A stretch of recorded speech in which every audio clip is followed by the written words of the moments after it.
नाम के रस को पीती है, अर्थात कृष्ण को अपना समझती है, कृष्ण में समर्पित हो जाती है।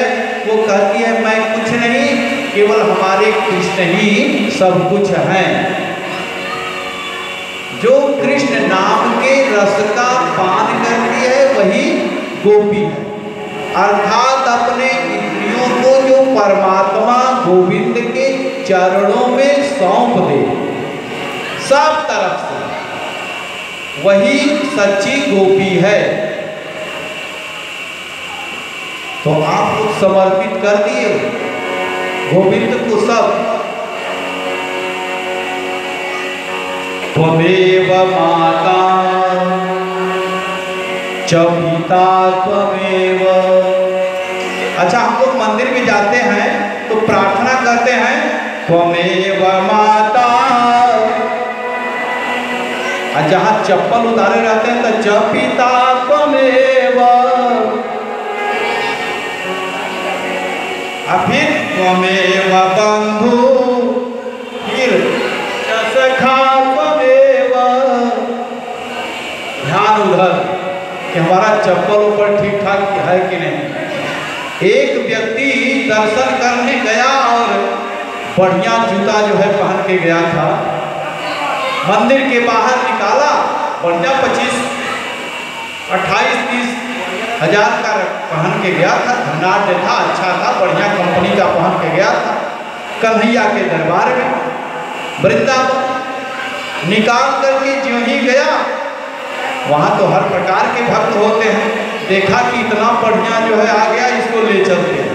कोई उठा करके ले गया, 5-6 मित्र जो थे उसके, वो सब कहे कि इतना महंगा पहन करके जूता चप्पल मत जाया करो, नंगे पांव चलना चाहिए भगवान के शरण में। हम लोग देखो नहीं पहने हैं, टेंशन फ्री है, और तुम त्वमेव माता च पिता त्वमेव, तुमको उधरे ध्यान आ रहा है। तो ऐसा दर्शन करने से कोई फल मिलने वाला नहीं है। बाहर आया, जब उसको जूता अपना नहीं मिला तो जा करके कन्हैया के सामने कहा कि आज इनको छोड़ेंगे नहीं, इनका हम दर्शन करने आए, हमारा जूता गायब हो गया, ये रक्षा नहीं कर सकते थे। जब जाके देखा तो शांत हो गया। भगवान जो है अपना चरण खुदे दिखा दिए कि हमरों कोई लेकर के चला गया है। वो भी ऐसे ही खड़े थे बिना जूता चप्पल के, बोले तुम अपना दिखाने आए हो, हमारा खुदे कोई लेकर चला गया। बोले अब क्या इनसे हम अपना शिकायत करें, जब इनका भी कोई ले ही गया लग रहा। ऐसे ही खड़े हैं। कहने का मतलब यह है कि भगवान के पास जाओ तो नंगे पांव जाओ, चिंता फिक्र सब घर में छोड़ के जाओ। भगवान जब 14 वर्ष के लिए वन में गए तो दंडक वन में जितने भी ऋषि मुनि थे, दाढ़ी वाले बाबा थे, सबके मन में ये हुआ कि अगर हम लोग इनकी पत्नी होते तो इनके साथ चलने का मौका मिलता, इनकी सेवा करने का मौका मिलता। ऐसा जितने मोछ दाढ़ी वाले बाबा संत महात्मा थे सबके मन में आया। भगवान ने कहा कि वो हम व्यवस्था करेंगे आप लोगों को। और द्वापर में वही जो है संत महात्मा ग्वाल बाल बन करके ब्रज में जन्म लिए, उनकी सेवा की।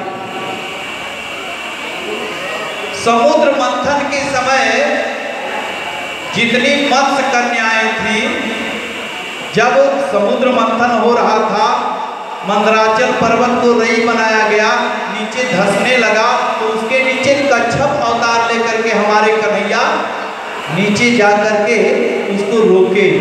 उस समय कन्हैया को देख करके, अर्थात कच्छप भगवान को देख करके सभी जितनी मत्स्य कन्याएं थी उनको वो मोहित हो गए और कहीं कि अगर ये हमारे पति होते तो कितना अच्छा होता। वो सभी मत्स्य कन्याएं भी आज वृंदावन में आकर के गोपी बनी। जितनी दैत्य कन्याएं थी, वामन भगवान का जैसे वहां पर दर्शन किया था, उन सबके मन में भी आया कि हम लोग भी इनको अपने पति के रूप में स्वीकार करते तो कितना अच्छा होता। वो सब भी आज ब्रज में आकर के जन्म ले ली हैं और वहीं पर रहती हैं, सेवा करती हैं। सब गोपी बन करके आई हैं। इतना ही नहीं, हमारे जो चारों वेद हैं, ऋग्वेद, यजुर्वेद, सामवेद, अथर्ववेद, इन चारों वेदों में 3 कांड हैं। कर्म कांड, ज्ञान कांड, उपासना कांड। 80,000 मंत्र कर्म कांड के, 16,000 मंत्र उपासना कांड के, और परमात्मा के समीप जाने का नाम ही उपासना है। उपासना कांड में जितने मंत्र हैं, उप माने समीप, परमात्मा के समीप जो ले जाए उसे उपासना कांड करते हैं। जिनको हम पूजा करते हैं, प्रतिदिन जाकर के पूजा करेंगे तो आप भगवान के समीप जाते हैं। वैसे तो पूरे ब्रह्मांड में हवा चल रही है, लेकिन आपकी गाड़ी पंचर हो जाएगी तो पंचर वाले के पास जाकर के हवा भरवानी पड़ेगी, ठीक करवानी पड़ेगी। अब रास्ते में हवा तो चली रही है, वहीं भर लीजिए, लेकिन नहीं, आपको जाना पड़ेगा वहाँ। इसलिए आपको अपने भगवान के समीप जाना चाहिए, प्रतिदिन पूजा पाठ करना चाहिए। जितने श्रुति रूपा, मुनि रूपा, साधन रूपा, स्वयं सिद्धा, दैत्य कन्या, मत्स्य कन्या, ये सभी गोपियां बन करके आई। जितने मंत्र थे सब गोपी ग्वाल सब बन करके आए। किसी की पत्नी बनी, किसी के पति बने, किसी के जो है लड़की बनी, कोई पुत्र बना, ऐसे बन करके सब कृष्ण की भक्ति कर रहे हैं, कृष्ण को प्राप्त कर रहे हैं। क्योंकि जब अहंकार जिसके अंदर होता है वहाँ परमात्मा नहीं रहता, जब परमात्मा वहीं जाता है जहाँ अहंकार न हो।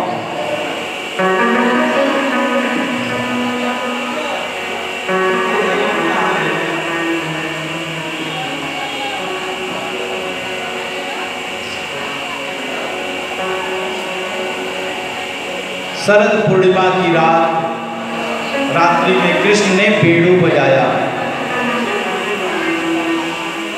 जमुना के पावन तट पर बालू की रेत पे बढ़िया सुंदर पूर्णिमा की रात है, चमक रही है, बंसी बजा रहे हैं, चंद्रमा प्रसन्न है कि आज हमारी मनोकामना पूर्ण होगी। क्योंकि सूर्य वंश में सूर्य भगवान ने हमको दर्शन नहीं करने दिया। आज हमारी रात्रि में कन्हैया जो है रास करेंगे, मैं आज दर्शन करूंगा। एक विचित्र बात है, कृष्ण है एक बंसी बजाने वाले और सुनने वाले अनेक गोपियां हैं। एक बंसी बजती है, अनेक गोपियां हैं। 84 कोस की जितनी गोपियां हैं, वो पूरे ब्रज मंडल में रहने वाली जितनी गोपियां हैं, उनको लगता है कि कन्हैया जब बंसी बजाते हैं तो हमारा नाम पुकार रहे हैं। अब वो वहां से चल देती हैं, जो जैसे भी रहती हैं उसी हाल में चल देती हैं। कोई तो एक आंख में काजल लगाया, दूसरे में लगाया नहीं, तब तक बंसी बजी और चल दी। एक गोपी तो बाल गूंथ रही थी, एक तरफ का चोटी बनाई, एक तरफ का खुली छोड़ के चली थी। एक जो है वस्त्र पहन रही थी, वस्त्र आधा पहनी थी, आधा छोड़ के चल रही। एक गोपी अपने पति को भोजन करा रही थी और पति कह रहे हैं हमको दाल दो। पता लगा दाल सुनबे नहीं की और निकल गई। बोले आज इसको हो क्या गया है। एक गोपी गैया का दूध निकाल रही थी, बंसी बजी, वहीं पलटी छोड़ दी, गाय बछड़ा सब पिए, कोई मतलब नहीं, निकल पड़ी। एक पत्नी जो गोपी थी, अपने पति उसके बहुत दिन बाद आए थे, तो प्रेम भाव से उनकी सेवा कर रही थी, चरण दबा रही थी। बड़े प्रसन्न थे उसके पति, बंसी बजी और वो बोले कि हमको जाना है। उसके पति ने दरवाजा बंद कर दिया, बोला नहीं जाना है, मैं इतने दिन के बाद आया हूँ, मेरे पास बैठ करके दो बात नहीं कर सकती। बोले कि आप मेरे शरीर पर शहद डाल करके चाटिए, जितने हमारे ग्वाल बाल गोपी सब जो जा रहे हैं परमात्मा का दर्शन करने, उनसे पहले सबसे पहले मैं ही पहुंचूंगी। उसने अपने शरीर को वहीं छोड़ा और आत्मा से सबसे पहले पहुंच गए कृष्ण के पास। ये बंसी का धुन था।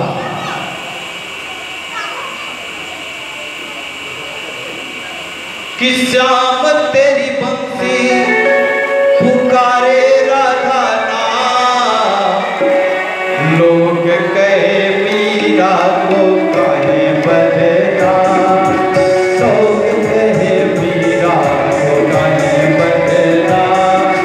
श्याम तेरी बंसी पुकारे राधा नाम, श्याम तेरी बंसी पुकारे राधा नाम, लोग कहे मीरा को कहे बदना, लोग कहे मीरा को कहे बदना। क्योंकि बंसी बजती थी तो राधा भी बरसाने में बैठी रहती थी, उनको भी याद आ जाती थी और वो उसी तरह से चल देती थी। और कन्हैया हमारे राधा जी को बहुत प्यार करते थे। अरे बहुत प्यार करते हैं तुमको सनम, बहुत प्यार करते हैं तुमको सनम।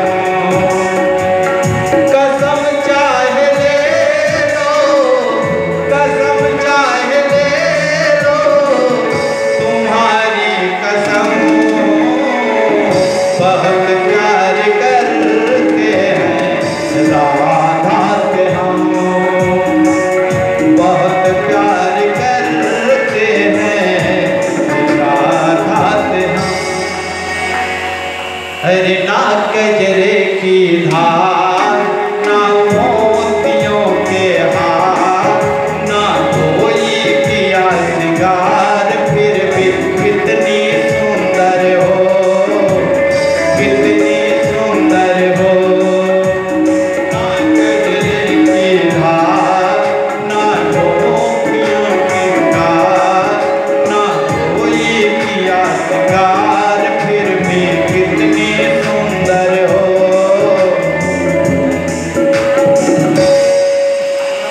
उनकी सुंदरता पे मोहित थे हमारे कन्हैया।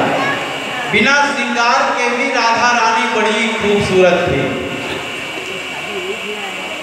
बड़ी प्यारी लगती थी। कि जहिया से प्यार भइल तोहसे है राधा, तहिए से तोहरा के खोजे ले नजरिया, हे राधा तहिए से तोहरा के खोजे ले नजरिया, हे राधा तहिए से। अनन्य प्रेम था हमारे कृष्ण और राधा का। उनके जैसा प्रेम करने वाला कोई नहीं हुआ। मीरा ने भी प्रेम किया।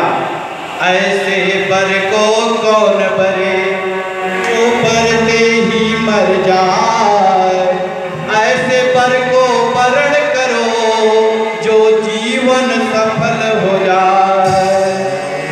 पायो जी मैंने राम रतन धन पायो, पायो जी मैंने राम रतन धन पायो, पायो जी मैंने राम रतन। ये प्रेम की बात है। प्रेम जिसको होता है वो वही जानता है। इस प्रकार से हमारे कन्हैया बहुत प्रेम करते हैं। सब गोपियां जो है दौड़ती हुई आ गई। निशम्य गीत नंद नंदनम वर्धनम ब्रजस्मि कृष्ण गीतयम मानसा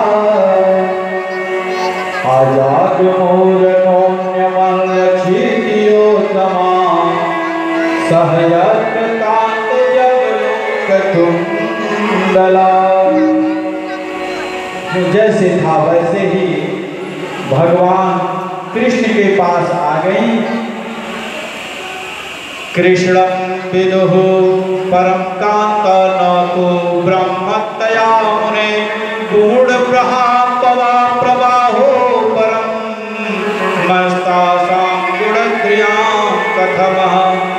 गोपियां कृष्ण को कृष्ण की कांति में प्रियतम मानती हैं, अनुरक्त प्रेम करती हैं, पति मान करके प्रेम करती हैं। इस प्रकार से उत्तम पुरस्ताद देवत्वम चैताम सिद्धि यथागतः द्विसन्नि ऋषिकेशः किमुताक्षेक्ष प्रियाम। कृष्ण जो है, गोपियां सब आ गई और मुस्कुरा रही हैं, और कृष्ण भी गोपियों को देख करके मुस्कुरा रहे हैं। सब गोपियां आ गई और कृष्ण भगवान कहते हैं गोपियों को देख करके, स्वागतम ओ महाभागाः प्रिय किं करवाणिवः ब्रजस्या नामहं कश्चित् ब्रूतां गमन कारणम्। गोपियां, आपका स्वागत है। आप इतनी रात्रि में हमारे पास आई हैं, आपका स्वागत है, आपको वंदन है। लेकिन यहाँ पर आई क्यों हो, ये बताओ। गोपियों ने कहा कि आप बंसी बजा करके बुलाते हो और आने पर कह रहे हो कि क्यों आई हो।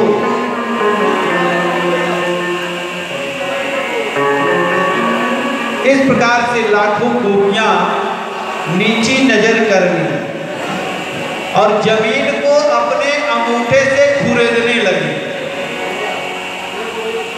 कन्हैया ने बोला, क्यों नहीं बताती हो, क्यों आई हो इतनी रात को? ये अच्छे स्त्रियों के लक्षण नहीं है कि रात्रि में अपने घर को, अपने परिवार को, अपने पति को, अपने बच्चे को, अपने भाई को, बंधु को छोड़ करके अर्धरात्रि में जमुना के तट पर, और मैं अकेला हूँ, यहाँ पर तुम लोग चली आई। ये अच्छी बात नहीं है। जाओ अपने घर जाओ, जाओ, तुमको कौन बुला? आ गई, अच्छा है, स्वागत है, अब घर जाओ। ओ, लग रहा है तुम लोगों ने पूर्णिमा की रात्रि नहीं देखी होगी, इसलिए आई हो देखने। देखो कितना शीतल चंद्रमा दिव्य प्रकाश फैला रहे हैं, इनका दर्शन करने आई हो। कार्तिक के महीने में पूर्णिमा का दर्शन कर लो। दर्शन कर ली, अब जाओ। लग रहा है तुम लोग वन देखने आए हो कि रात में वन कैसा दिखता है। तो वन देख लिया, धीरे से निकल जाओ जैसे आई हो, नहीं तो हिंसक जीव जंतु हैं, सब आपको कष्ट पहुंचाएंगे। चले जाओ, घर जाओ।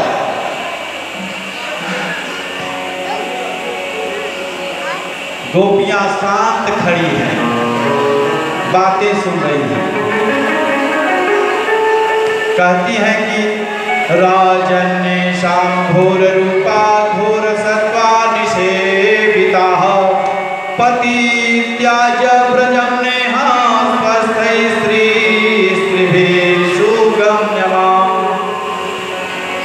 आप लोगों को अपने पति को छोड़ करके नहीं आना चाहिए, ये अच्छे स्त्रियों के लक्षण नहीं है। आपने ऐसा क्यों किया? आप लोग घर जाओ। अपने गोपियां कहती हैं, हमने अपने पति को छोड़ करके, हमारे पति कौन है? वो तो हमारे शरीर के पति हैं, हमारे साक्षात पति तो आप हैं। हम आपके पास आए हैं और आप हमको ज्ञान बता रहे हैं। हमने सब कुछ छोड़ दिया।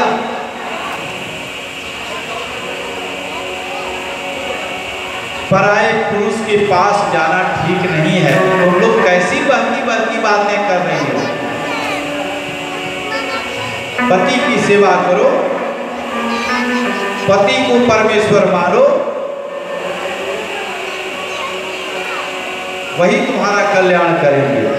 गोपियां शांत हैं, बात सुनती हैं। कन्हैया ने कहा तुमने जवाब नहीं दिया। पहले परमात्मा अपने पास बुलाते हैं, फिर ठोक ठोक करके देखते हैं कि सच में ये पक्का एकदम आ जाएगा मेरे पास कि सही में पीछे में भाग जाएगा। इसलिए पहले परीक्षा पे परीक्षा लेते हैं, बार बार।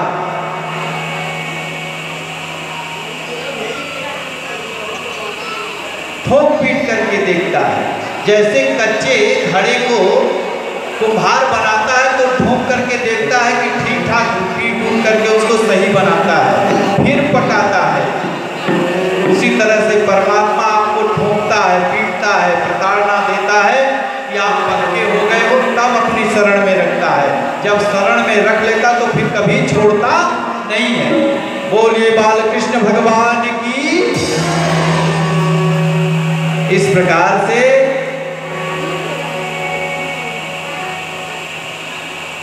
जो संसार की वासना को लेकर के आता है, परमात्मा जो मांगता है उसको दे देते हैं, लेकिन जो सब कुछ त्याग करके आता है उसी को परमात्मा अपनाते हैं।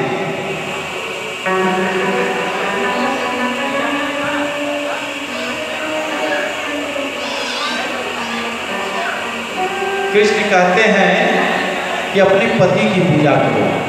अभी देख रहे हैं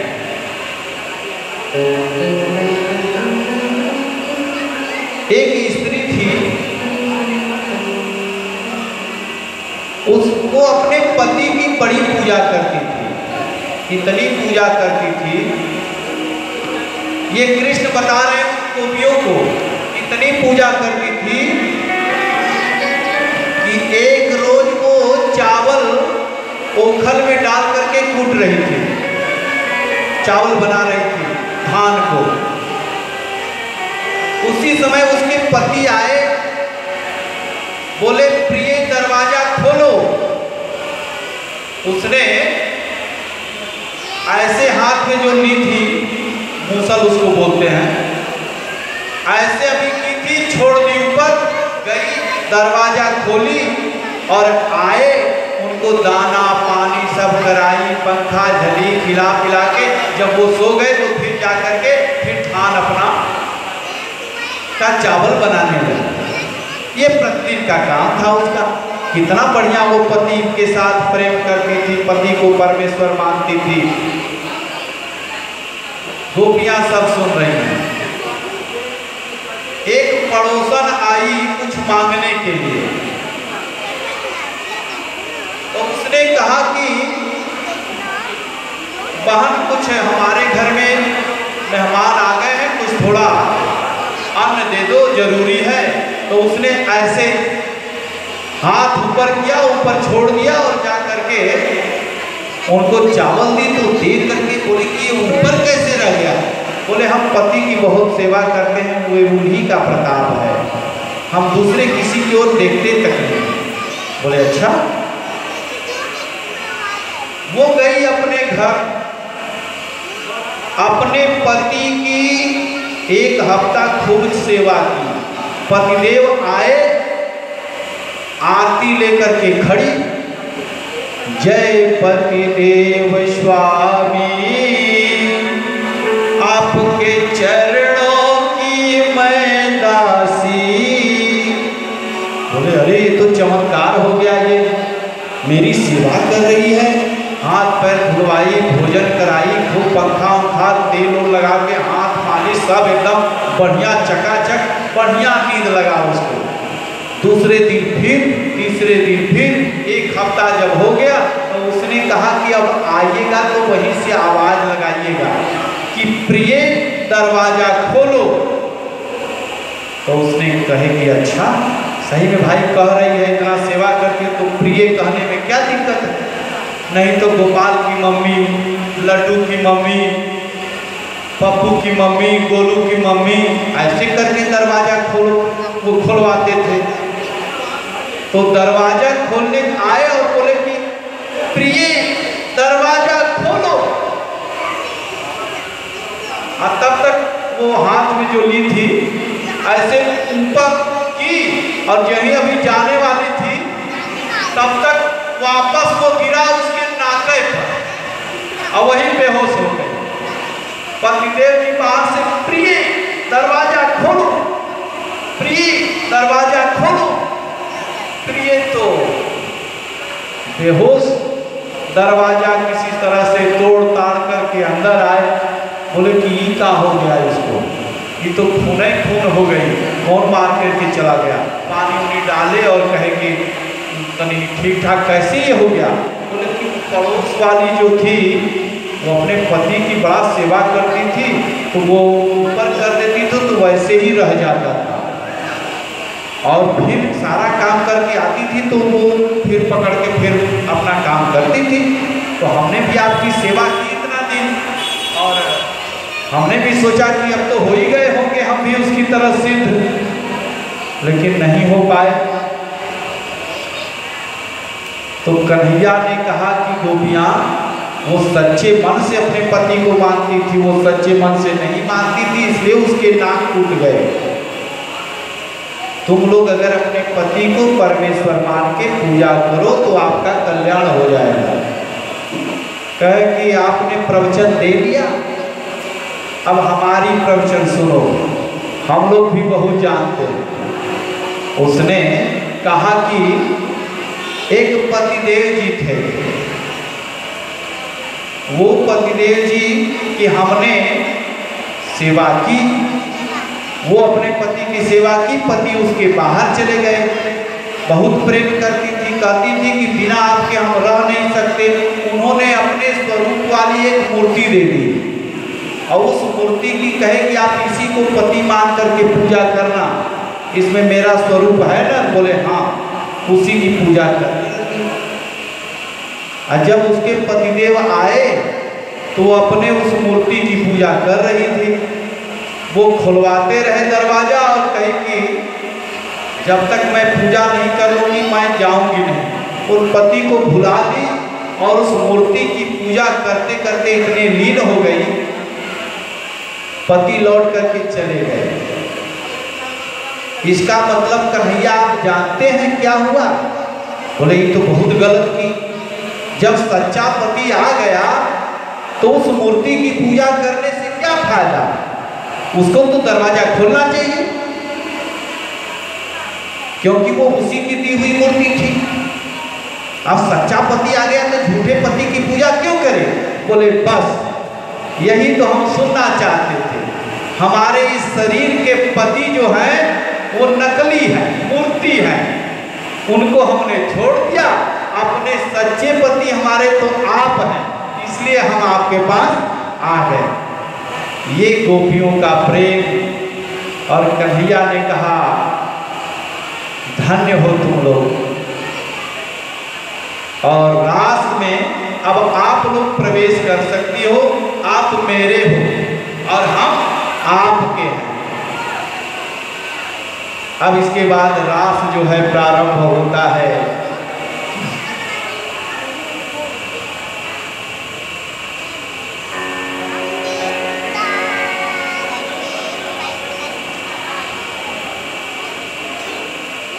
क्योंकि मीरा ने भी प्रेम किया अपने कन्हैया से, और कन्हैया ने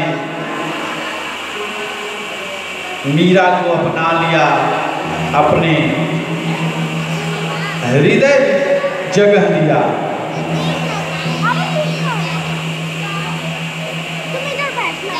अब रास प्रारंभ होता है में सभी गोपियां आ जाती हैं, सभी देवी देवताओं को पता चलता है और देवी देवताओं को पता चलता है तो कहते हैं कि यहाँ पर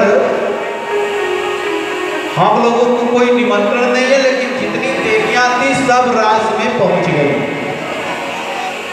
भगवान शंकर जी भी अपनी पत्नी को बहुत प्रेम करते थे। बोले कहाँ जा रही हो? बोले हम तो जा रहे हैं ब्रजराज के यहाँ, ब्रज के राजा हैं, उन्होंने निमंत्रण दिया है, जाना तो पड़ेगा। बोले कि हमको भी ले चलो। बोले कि हम आपको कैसे ले चलेंगे, वहाँ पर आपका जाना वर्जित है, कोई पुरुष वहाँ नहीं जाता, केवल स्त्रियां ही रहेंगी, केवल एक ही ब्रजराज रहेंगे वहाँ पर।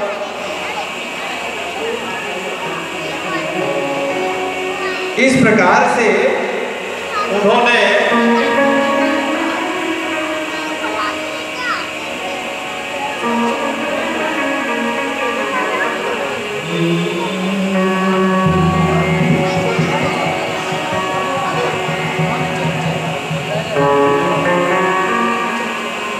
तैयारी कर ली जाने के लिए। सभी गोपियां आ गई, राधा जी आ गई, सभी सखियां पहुंच गई, पार्वती जी भी चल दी। तो भोले बाबा कहे कि हमको भी ले चलो। बोले कैसे ले जाएं? आप इतने हट्ठे कट्ठे, मूछ छूछ इतना बड़ा आपका है, ऊपर से जटा है, कैसे व्यवस्था होगी? बोले नहीं, हमको तो ले चलो, हम तो चलेंगे। और साथ में चलने के लिए तैयार हो जाते हैं कि एक दिन वो भोले